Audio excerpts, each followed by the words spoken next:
네, 오늘 주요 대선 주자들은 일제히 대구 경북 지역을 찾아 유세에 나섰습니다. 보수 지지세가 강한 지역인 만큼 후보들은 각기 다른 방식으로 공을 들였는데요. 후보들의 대선 행보와 전략, 윤조진 국민의힘 미디어특위 위원, 서영주 전 더불어민주당 상근 부대변인과 얘기 나눠보겠습니다. 두 분 안녕하십니까? 네, 어서 오세요. 안녕하세요.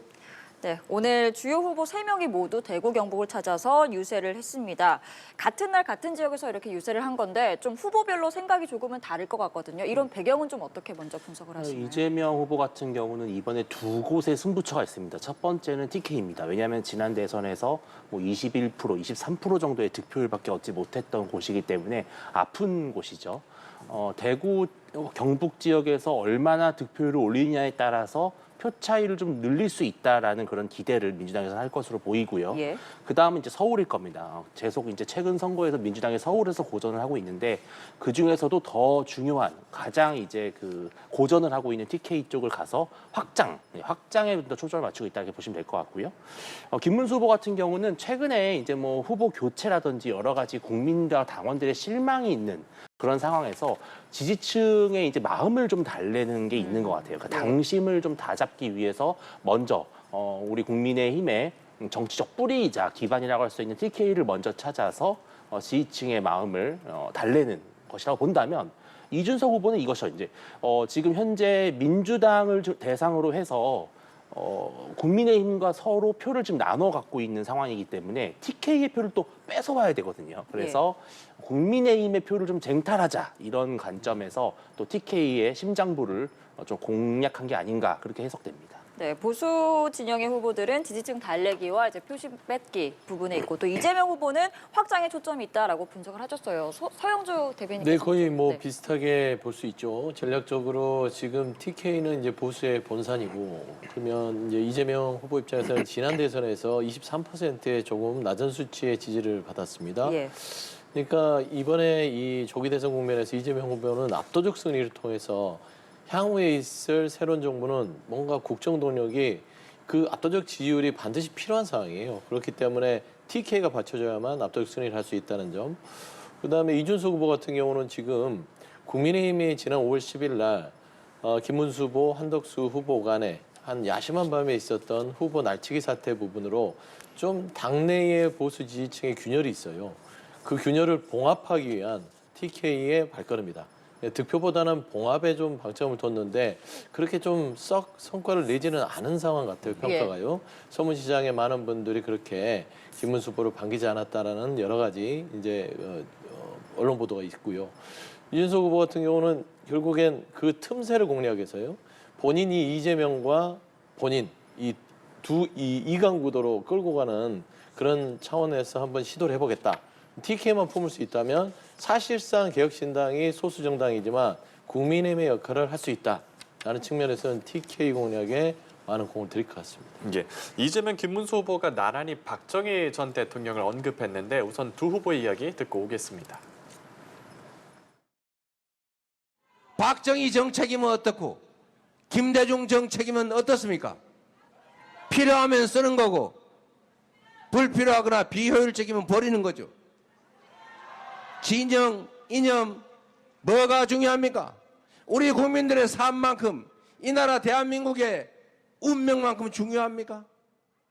박정희 대통령은 위대한 세계적인 지도자입니다. 가난을 없애고 세계 최강의 제조, 세계 최강의 산업혁명을 이룬 위대한 대통령, 대구 경북이 낳은 인물 아닙니까, 여러분?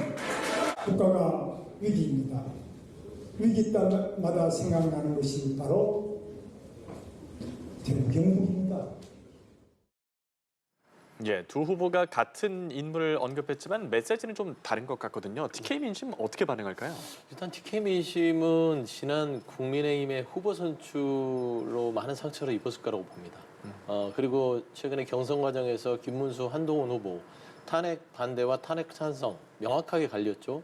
당심에서는 61이 김문수 후보였고요. 39가 한동훈 후보였습니다. 그러면 TK 민심의 39%, 40이라고 잡으면 6명 중에 4명은 지금 현재 윤석열 전 대통령이 저지른 이 불법 계엄의 내란의 이 부분들을 부끄럽게 생각하는 부분들이 있다. 라는 측면에서는 지금 박정희 전 대통령을 찬양한다고 해서 그 표가 돌아올 것 같지는 않아요. 사실상 국민의힘의 김문수 후보는 양쪽 진영의 보수 이 지지자들의 마음을 달랠 수 있는 다른 이슈를 던졌어야 되는데 물론 박정희 전 대통령이 물론 티켓에서 갖는 의미는 남다르겠으나 예. 그 메시지가 그냥 늘 다른 후보들이 가면 하는 말이다.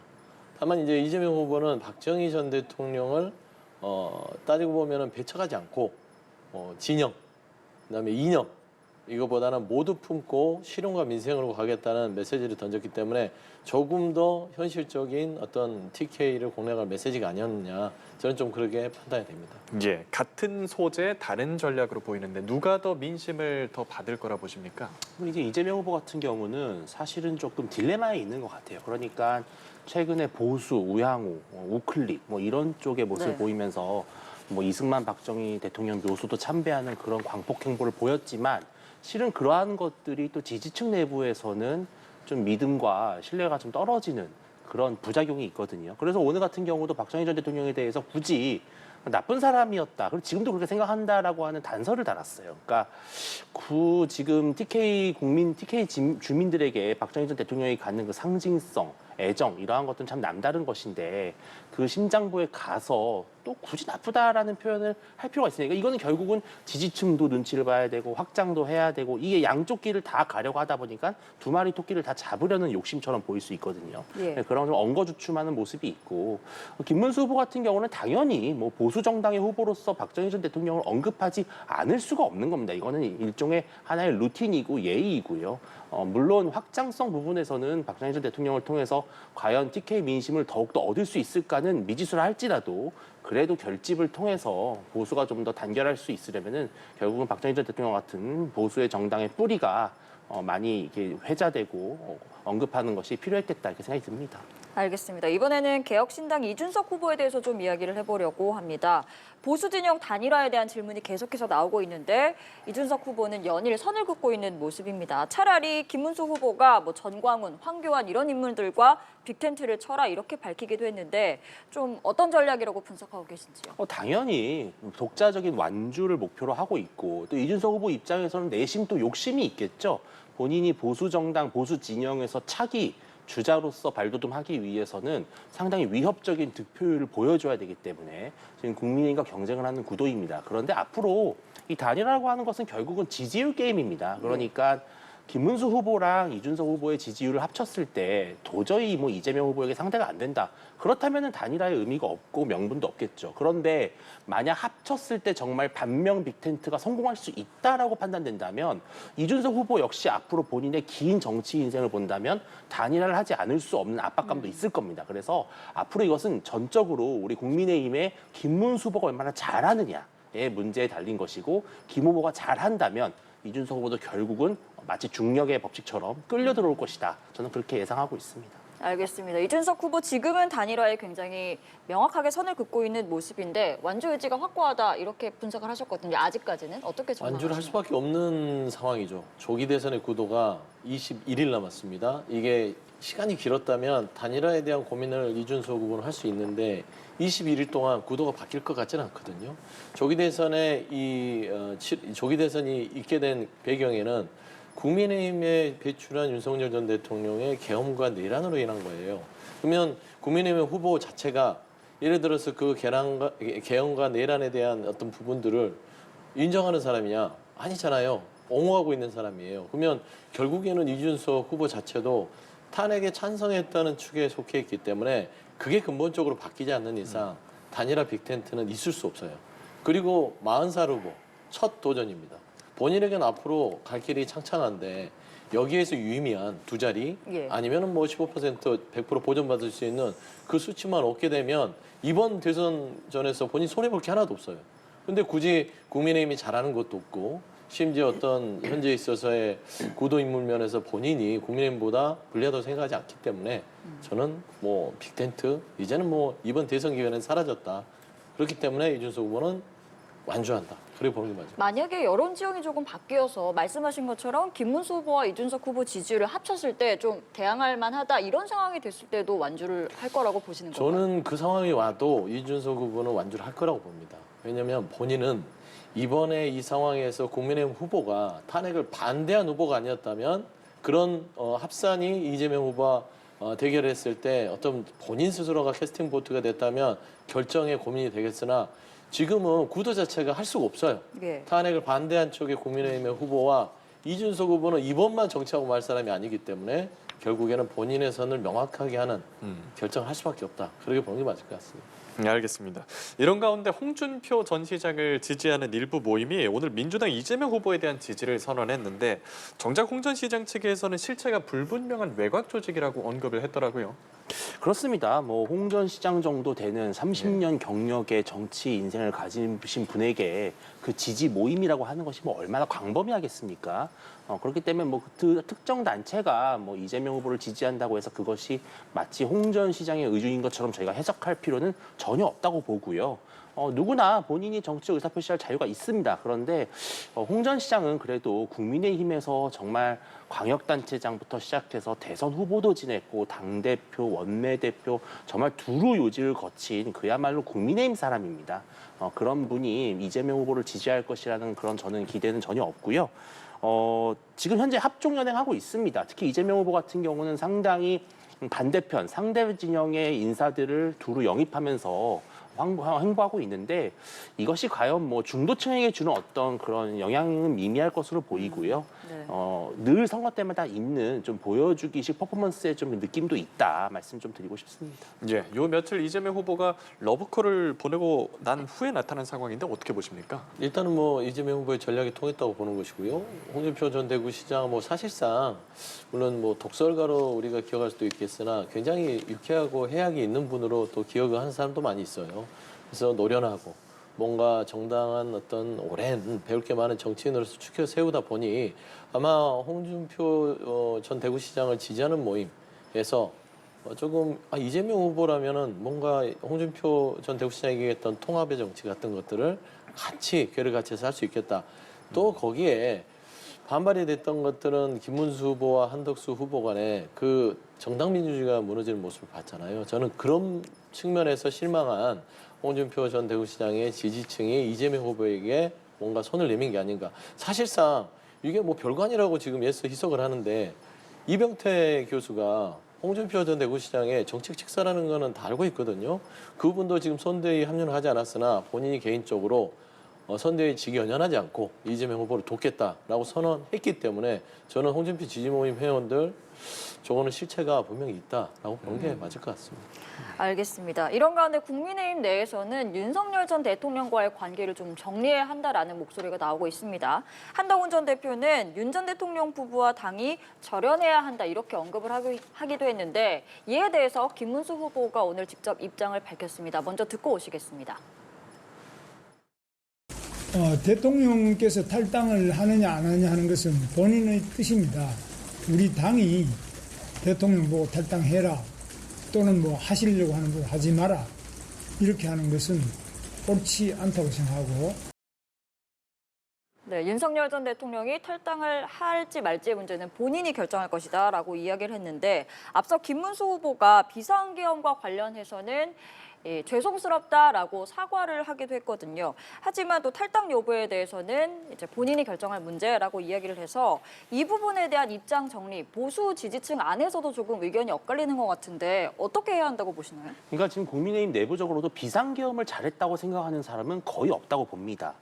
다만 이제 윤 대통령이라고 하는 우리 정치적 자산 혹은 뭐 업보라고 해야 될까요? 이것을 우리가 어떻게 처리해야 할 것인가의 문제인데 사실은 딜레마죠. 또 곤혹스러운 상황입니다. 왜냐하면 당내에서 봤을 때는 윤 대통령이 탈당을 해야 된다고 생각하시는 분도 있겠지만 여전히 윤석열 대통령이 억울하게 탄핵을 당했다고 생각하시는 분들도 있습니다. 그 비율을 무시할 수 없는 상황에서 선뜻 김문수 후보 입장에서는 탈당이다, 출당이다 이렇게 입장을 정하는 것 자체는 되게 위험할 수 있습니다.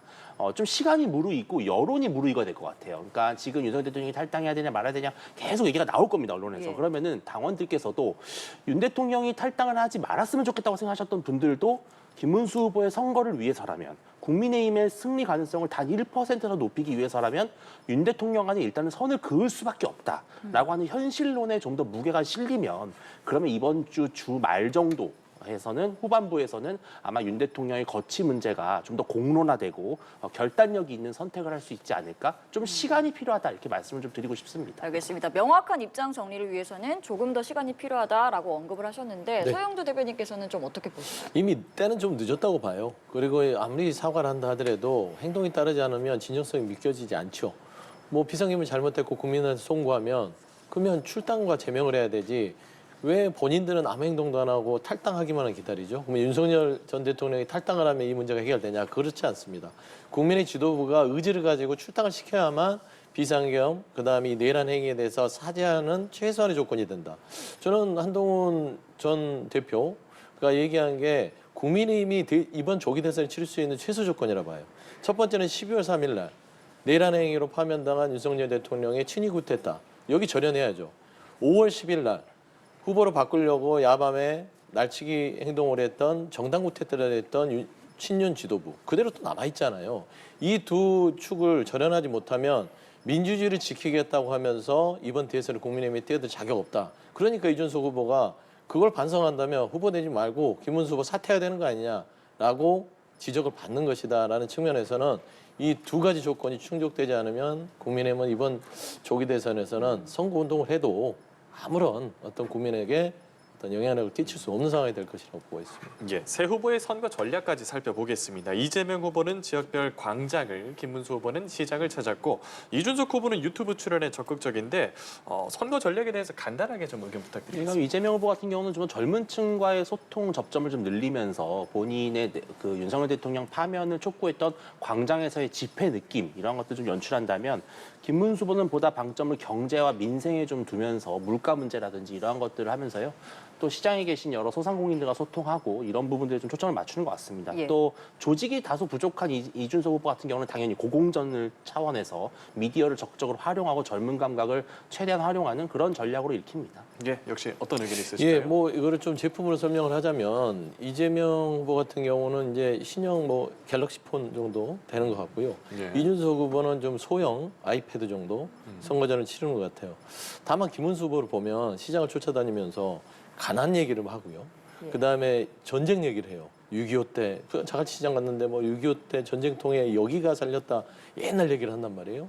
그건 핸드폰으로 비교할 수 없이 그냥 동전 넣고 쓰는 공중전화 같다라는 측면에서는 좀 이런 선거운동 방식이 확연하게 좀 차이가 난다. 그렇게 평가하고 싶습니다. 알겠습니다. 두 분 말씀은 여기까지 듣겠습니다. 윤두진 국민의힘 미디어특위위원 그리고 서영주 전 더불어민주당 상근 부대변인 두 분 말씀 감사합니다.